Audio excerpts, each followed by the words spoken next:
Malapit na ay kapito na umaga nang matapos ni Padre Salve ang kanyang huling misa.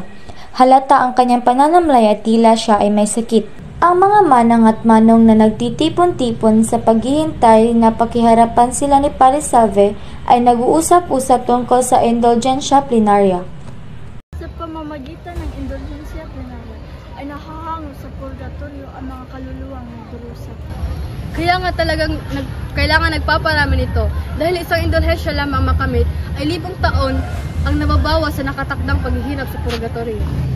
Sapat na lamang ang pag-aksaya sa indulhensya ang ginawa mo.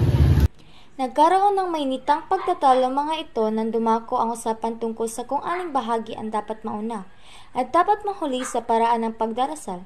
Hindi na malayan ng mga nag-uusap ang pagdating ni Sisa. Nagbugay galang siya sa mga tao at saka diretsong umakyat sa kumbento. Narating niya ang kusina at tumambad sa kanyang paningin ang kusinero at sakristan. Narito ang mga prutas para sa kuya. Maaari ko bang makausap ang kurap? Hindi siya pwedeng abalahin dahil maskit siya. Kung ganoon, maaari ko bang makausap ang anak mo si Crispin? Si Crispin, hindi ba umuwi na siya?